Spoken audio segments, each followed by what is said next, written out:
My mind is still racing when I leave the docks. Despite Bash being so refreshingly himself about everything, there have been others who aren't so thrilled by my situation, and it's raised 1,000 red flags in my mind. The crew all have varying opinions on the matter, and while it's important for me to hear them all, they haven't all been what I've expected. And there's still one person I haven't had the chance to speak to, though the feeling that he's intentionally avoiding me grows stronger with each minute that passes. June.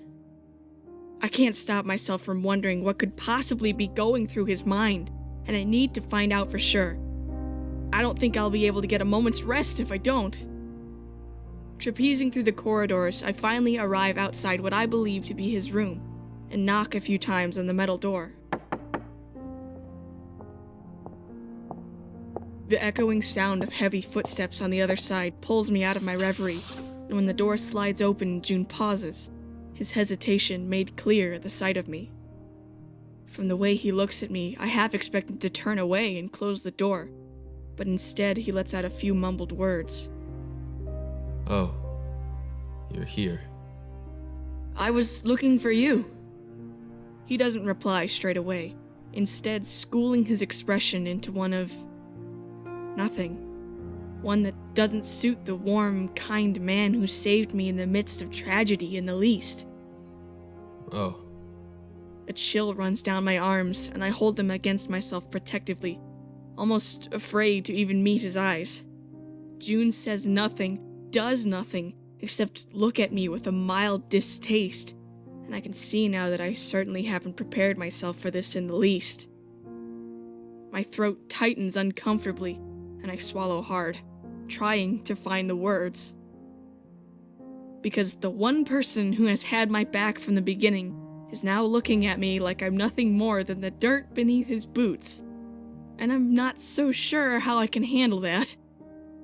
Steeling my nerves as much as I possibly can, I take a deep breath and start talking. Can we talk, June? Sorry, Nico, I'm a bit tired. Maybe later. Please, excuse me. Your Highness. My breath catches in my throat, and for a moment that word is all I can hear echoing in my head, over and over like the beat of a pounding drum. Your Highness. My eyes sting when he pulls away, and the air that settles on my skin is as cold as ice. He barely even looked at me. He didn't even try. I blink dumbly at the hand that reaches out to close the door, but I can't let him go like this. If he won't try, then I will. I can't choose my family or my title, and those things certainly don't change who I am. June, wait. My hand shoots to the doorframe before he can shut me out, and his brows raise in surprise. I don't know what's going on with you, but you can't blame me for the actions of my father. I'm not the same as him, June. You have to believe that. His jaw tightens when he sets his eyes on me, cold gray where they were once so warm. I need him to understand that I'm still me, that even though I now know who I truly am, it changes nothing. I know that. Please, June. Talk to me. He sighs in defeat, his shoulders slumping as though the weight of the world is crashing down on him. But when he looks at me next, his eyes flare in a way that almost terrifies me. I know you're not to blame, but I never had any affection for the Pegasi as a whole. The complete disregard King Fenris had for the people of Celiota, the way he was more than willing to overlook anything as long as it was making him a pretty penny. The volume of his voice raises with each word, and he takes a moment to rein himself in, to pull back that leash he holds so tightly on himself. And I never saw any member of your goddamn family lift a finger to change it. It's not true.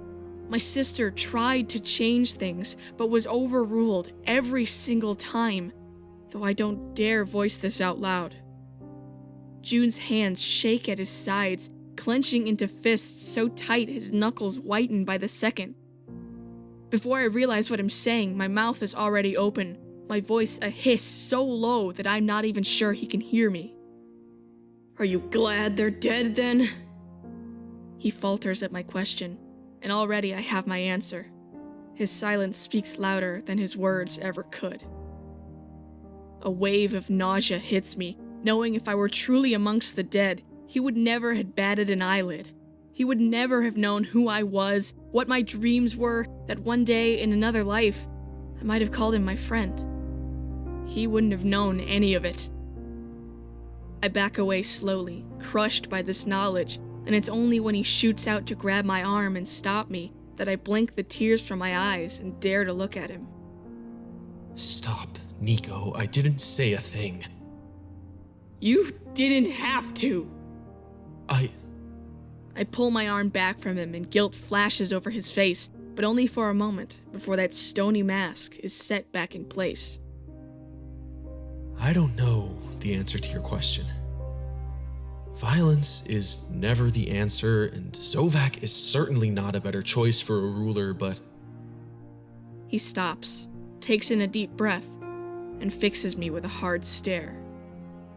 I can't say I'm sad that Fenris is gone. I swallow around the lump in my throat, steeling myself against the blunt edge of his words. I know my father wasn't fit to rule. I'm not an idiot. I ventured into the city enough times to know what the people thought.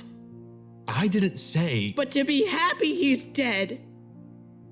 I let my voice echo off the metal walls, not caring for a single moment that my anger is getting the best of me.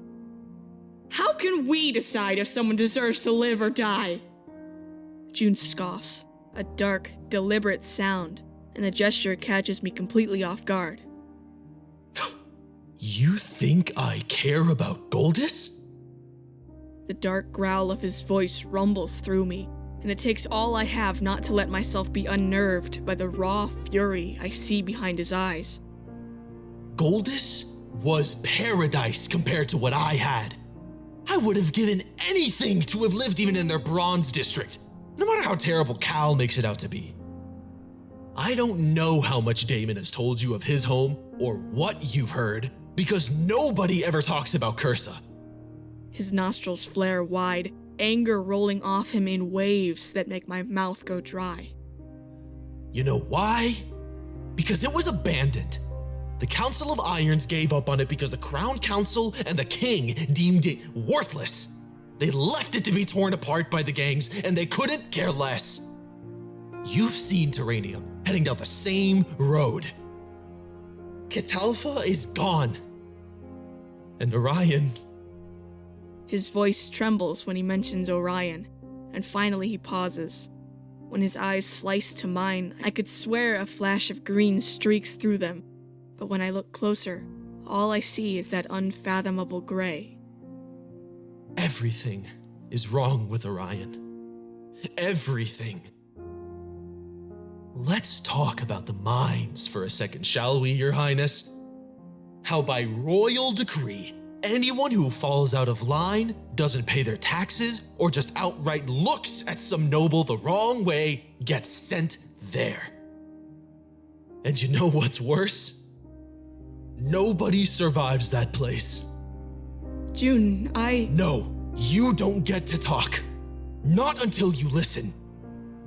I recoil from the brunt of anger, but I do as he says. Countless lives lost just to mine this substance. Something powerful and dangerous that should never have been messed with in the first place. And the labs. Do you have any idea of what goes on in those labs? The things they do in the name of progress. I say nothing, as it's the first time I've heard anything about labs on Orion. I heard the mines were brutal, but I couldn't possibly imagine anything worse. I should have known. Why didn't I know? Experiments. He spits it out finally, his eyes dark and filled to the brim with the remnants of old pain. Suddenly, I understand his anger a little better, though I dread to find out how he knows so much about these places. Human trials, Nico. They strip their test subjects of all humanity, of any decency, and use them to create new weapons, new drugs, anything that will turn a profit for the crown. Anything. They say the labs are worse than the mines. Better to die with a sane mind and a poisoned lung than to waste away with needles in your veins and your mind fractured. The scientists there have no limits to what they need to do to get what they want. They don't care about anyone other than themselves. All in the name of progress. My parents. My brother. June's voice falters at that, trembling fingers fiddling with the bracelet on his right wrist. His eyes glisten with unshed tears as he's dragged into what I can only assume are his own memories. Terrifying memories. My chest aches at the picture he just painted for me. So much suffering, so much pain. This is horrible. I don't know what to say. I don't think there is anything I could say. Neither of us speaks for a long while, silence settling around us like dust. His parents, his brother, what could have happened to them? It doesn't look like June is ready to talk about that, but I can't help but wonder. I can't help but to give in to the weight that settles on my chest, to feel guilty for my family's role in this, for my father's. I'm sorry. I'm sorry, Nico. I know it's not your fault. I know you have nothing to do with that. I don't support Zovac in the least, but it's hard for me to separate you from the Pegasi I knew. June runs a hand over his face, struggling with something deep and dark within himself. The pain that drips from his words is enough to have me paying attention, dreading the worst. It might be best you stay away from me. At least for now. I don't want to do anything I might regret. He backs up, like a wounded animal forced into a corner. It's obvious he's still hurting from whatever happened to him on Orion. And while I want to know what it was, I can't say that now is the best time to find out. Sometimes words aren't the only way to let people know how you feel. I step closer, stopping a short distance from June, and lay a hand on his chest. He jerks at my touch, but doesn't step back.